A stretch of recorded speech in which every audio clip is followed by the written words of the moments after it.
With 2020 being one of the most toxic years of my life, luckily, I've been out of the job field for quite some time. But, back the year prior, when I was working full-time as a ranger, I've had my fair share of some crazy stories that you probably wouldn't believe. One was that people were claiming to see a large pack of wolves roaming in and all throughout the area. Only problem is, there's no wolves in this entire state, and the pack that people were claiming to see was abnormally large, larger than any wolf pack would ever travel in. Probably around 19 to 20 wolves in total. Very, very large wolves that would come and go as they please. Sometimes they would show up in certain areas and in another unrealistic time frame, show up in an adjacent spot not too far away. The things just weren't exactly adding up. Other people even claimed to see them as translucent or opulent. This would happen in strange spans of time. All of a sudden, people seeing these large packs come and go, and then for months, nothing. And then, these packs of wolves would come and go again. There was no real decipherable pattern. There was no rhythm to it. It was as if it was completely random. On top of that, people would go missing, and then 2 weeks later, all of a sudden show up as if they had never disappeared, having zero memory or anything of them ever being gone. The creepy thing was, they had no idea that time had even passed since their disappearance, nor did they even know that they were even taken or disappeared in the first place. Many of them would even get the dates wrong when asked about what time it was, or what day it was, or even the month. Just stuff like that. Things I can't quite come to a conclusion myself, because I honestly don't have a rational explanation. I've heard other stories from fellow rangers about them finding wild indigenous people, and I'm not talking like tribes of New Guinea. I'm talking like large humanoid people, covered in hair. And before you go the route of Bigfoot or Sasquatch, know that I don't think it's very possible.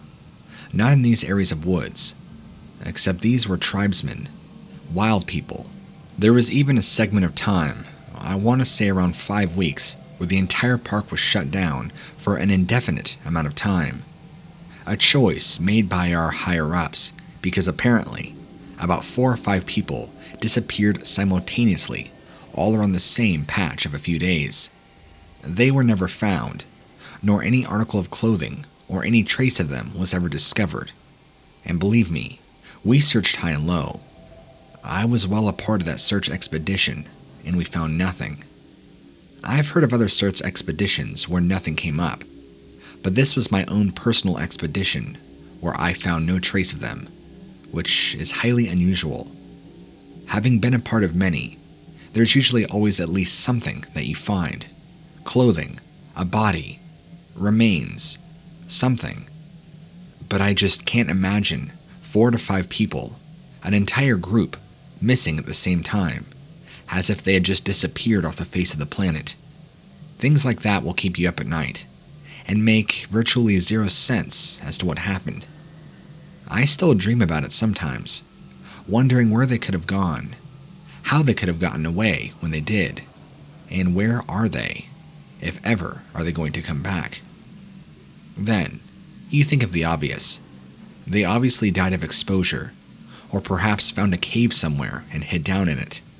But when your own search dogs can't even get a scent, or they find the scent and it just abruptly ends, and then your dogs start acting weird, there's just something up. Something I don't like, and I'm not exactly quite sure what it is or what it could be. In my opinion, hands down the scariest thing I've ever heard of or seen is apparently a grizzly bear being found dead, ripped in half from the waist down, or the waist up, whichever way you prefer it. Kind of like a glass of water half empty, half full kind of deal. Something, which I don't know what does this in the wild, would not only attack a grizzly bear, but have the sheer strength to rip it in half. Not cutting, not using a tool, not sawing, none of that. Sheerly ripping this creature in half. That alone is enough to make you want to quit your job. And this grizzly bear wasn't a juvenile or an adolescent or a young pup. We're talking a fully grown adult male grizzly bear. When this bear's body was discovered, it was near a river and was freshly killed, most likely within the last 48 hours of finding it. Decay and rot had already started to set in, but it's still a very disturbing find, even for the experienced ranger. It's stories like that, along with the others that I've shared with you, that make me honestly want to stay out of this career field. And since COVID, I've not been involved. And to be honest with you, when things supposedly start back up, I think I'm going to pursue a different line of work. This just isn't keeping its flair like it used to for me.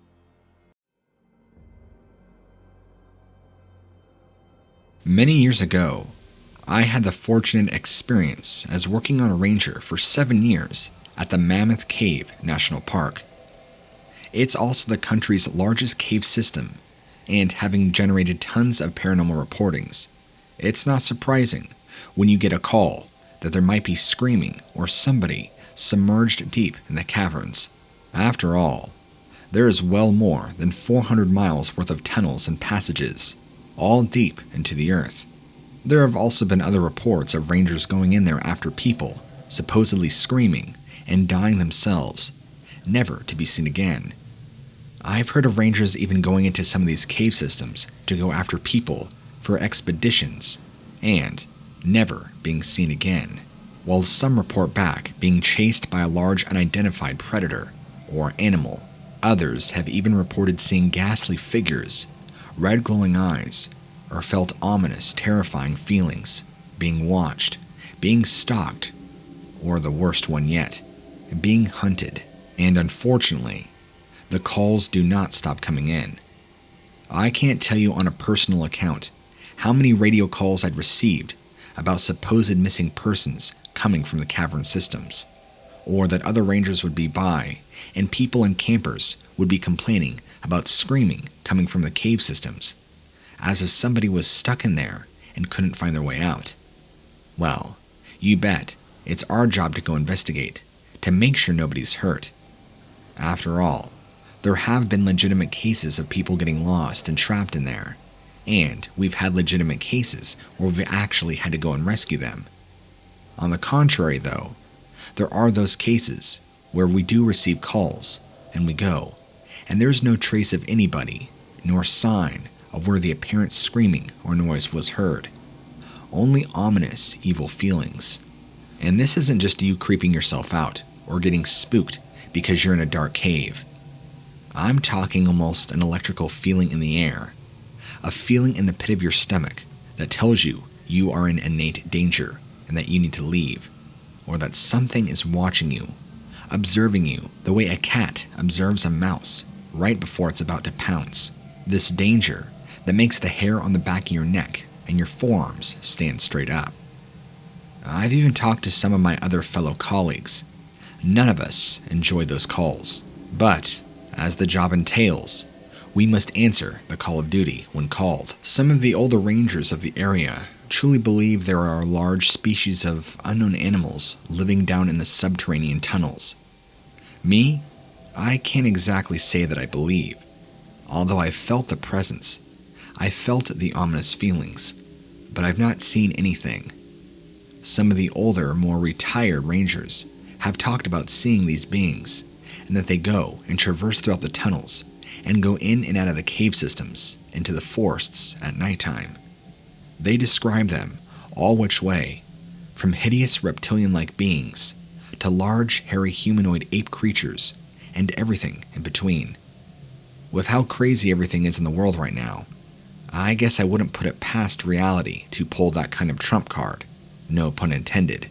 And while the cave system has active tours and is deemed supposedly safe on many accounts, as a ranger and as somebody that works around it often, I would never step foot in there on my recreational free time. I've just dealt with it too much. It's not something I'm particularly interested in, and as a professional and friendly warning, I suggest you don't either.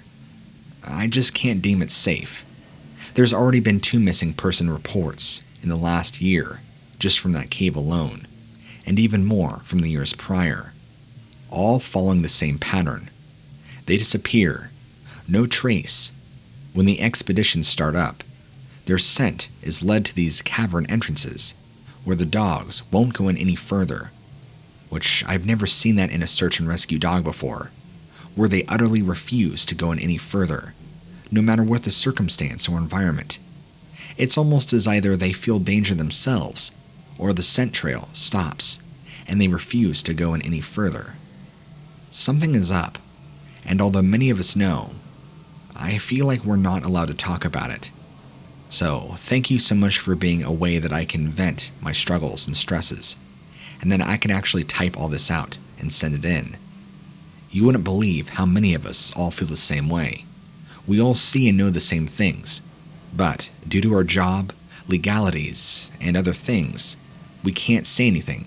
We're not allowed to. But as a person to person, I would like to give you an extended warning that these parks, these national park systems, aren't all what they're cracked up to be. They're not so safe and pretty like they're painted to be. There's more things and people going missing than you could ever imagine. You wouldn't believe how much of it is kept hush-hush. And I feel there's a good reason for that. Park reputation. If the general public knew half the things that went on, or half of the missing persons that happened, well, you would probably be willing to spend a lot less money into the parks and recreation system. It's just common sense. So, if you keep the public in the dark about this, it's much easier to keep revenue flowing, and systems and structures can be maintained more easily and kept in place. After all, money is what makes the world go round, and this is no different. I hope these sets of stories find you well, and I hope you take caution. If you enjoy going into these cave systems, just be extremely careful, and always bring protective gear, plenty of lights, and never, never forget a weapon.